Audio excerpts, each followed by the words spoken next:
Sino ba dapat magpasweldo sa mga tao? So, ilang buwan ang hindi nabayaran? Ilan? 2 weeks? Hindi po proper ang takeover niya. Biglaan po niyang tinake-over kasi po sa kanya yung building. So paano niyo po kaming hindi pa sasahurin? Eh yung pares naman po kumikita gabi-gabi, ma'am. 24 hours pong may kinikita. Bakit hindi niyo kami pasahurin? Ito po kasi, attorney, nung in-improper takeover po kasi niya, syempre po nagsasales naman po daily yung store. Tama po, attorney.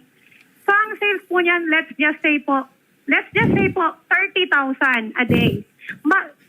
Clearly na mapapasahod ang tao.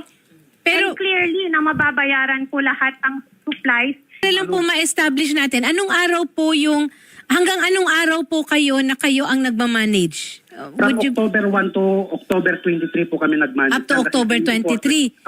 22 po. 22. Kasi may bagyo. Okay. So 24, may ano Okay. pa rin, di pa rin maganda ang panahon. Kasi nakasarado kami niyan eh. Okay. 23, 24 eh. Sige. 25, tinake over na po ni Johnny na wala kaming kaalam-alaman.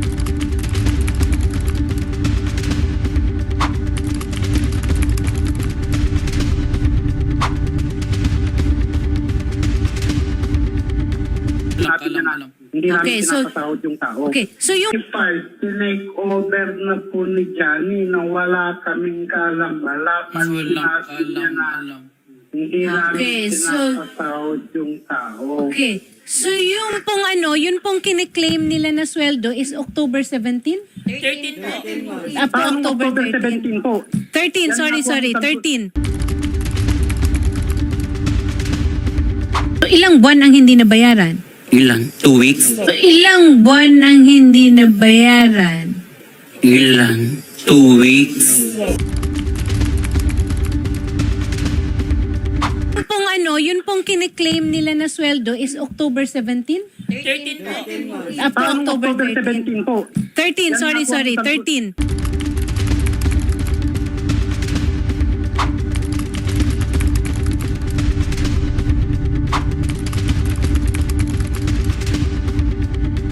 Oh, 13 yan daw po. po. Yan po ang isang problema dyan sa Bisor na yan. Bakit ganyan ang sinasabi niya? Samantalang meron naman mga payroll na ano dyan, na sinusulat sila na meron pang mga advances sa mga tao. Samantalang meron naman mga payroll na ano dyan, na sinusulat sila na meron pang mga advances sa mga tao. Okay.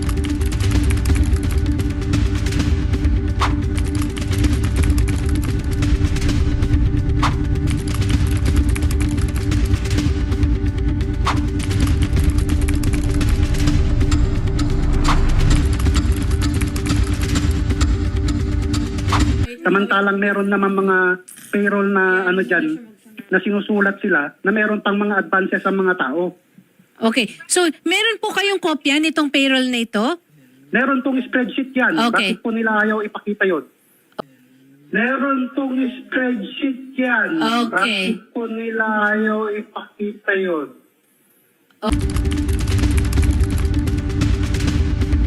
Ito? Meron tong spreadsheet yan. Okay. Bakit po nila ayaw ipakita yun? Okay. So, kayo rin po may copy nito at kung Meron kunwari po, maglabas. at meron din ako Okay. nasa sa kanila. Kung kunwari maglabas. Meron din ako Okay. nasa sa kanila. Tapos po, valid naman kung may advance, di ba?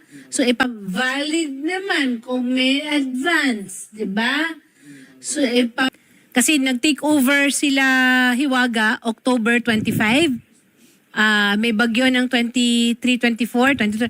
Every night po, nire-remit ko sa Mga kanila. magkano ang nabibigay mo every night? More or less, average. Kasi ang morning sales po kasi talaga namin is mahina po. So hindi naman po araw-araw na... Mga more or less, So siguro magkano? mga 40, 30 to 50 po. So Magkano? siguro mga 40 to 30 to 50 po. Ang katotohanan ay mananatili kailanman, ngunit hindi magtatagal ang kasinungalingan. Pandaraya ang nasa puso ng mga taong nagbabalak ng masama ngunit kagalakan ang nasa puso ng mga taong nagbabalak ng mabuti. Walang mangyayaring masama sa taong matuwid ngunit sa masama pawang kaguluhan ang mararanasan. Nasusuklam ang Panginoon sa mga nagsasabi ng kasinungalingan ngunit nalulugod siya sa nagsasabi ng katotohanan. Hindi ipinagyayabang ng taong marunong ang kanyang nalalaman ngunit ang hangal ay ibinibida ang kanyang kahangalan.